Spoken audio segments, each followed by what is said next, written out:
सभी आरोपियों को स्पेशल एनआईए कोर्ट ने बरी कर दिया है। इस फैसले के बाद देश भर में जहां इसे लेकर तेजी से चर्चा हो रही है, वहीं इंदौर निवासी और इसी केस में सह आरोपी रहे श्याम साहू के घर पर जश्न का माहौल है।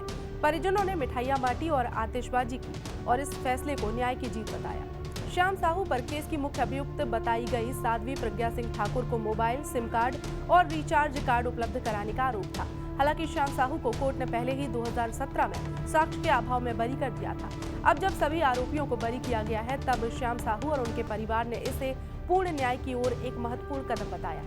श्याम साहू ने मीडिया से चर्चा में क्या कुछ कहा, ये आपको सुनाते हैं। ये फैब्रिकेट करा गया था ये प्रकरण, आज उसको न्यायिक प्रणाली के तहत पूरा हमें बरी कर दिया गया है।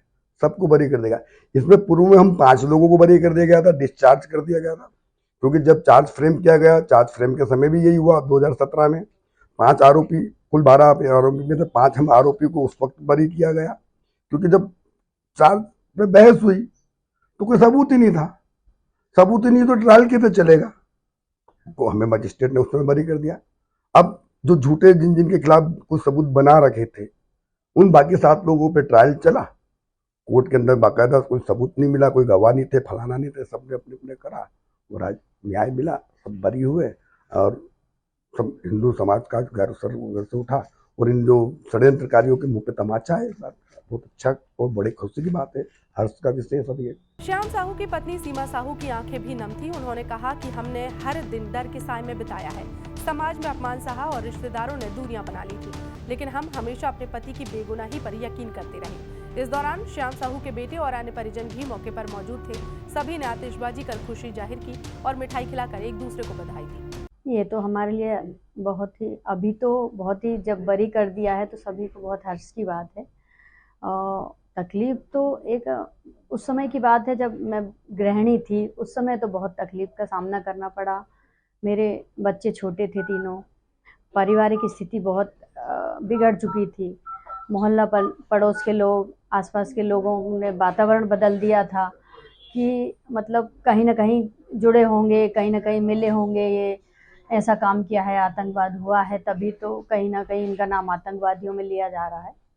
पर फिर बाद में धीरे धीरे जब न्यूज़ में या लोगों को समझ आया तो फिर सभी ने अपना बिहेवियर बदला और सबको लगा कि ये कहीं कुछ झूठ भी है, कुछ सच है। तो फिर बाद में माहौल सही हो गया और इसके बाद जब ये बरी हो गए तो सब माहौल अच्छा हो गया।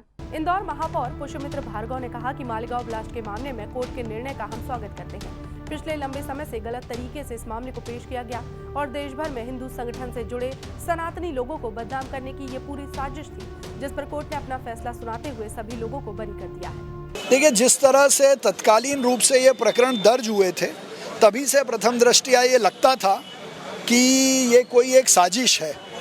और मुझे लगता है माननीय न्यायालय के जो फैसले आए हैं वो इस बात की ओर इंगित करते हैं कि ये सब उसी का परिणाम है। उस समय एक शब्द भी कांग्रेस ने निकाला था, हिंदू आतंकवाद जो है, कहा गया था कि ये हिंदू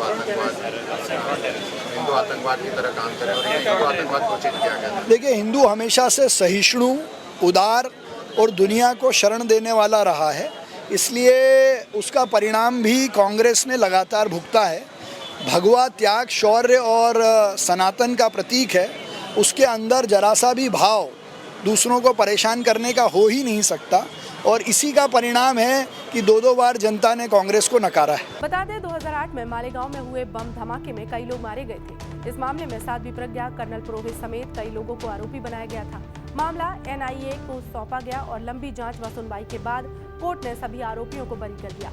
इंदौर में श्याम साहू के घर पर जो नजारा दिखा वो केवल एक परिवार की खुशी नहीं थी, बल्कि उन वर्षों के संघर्ष का परिणाम था, जिसे अब जाकर न्याय मिला है।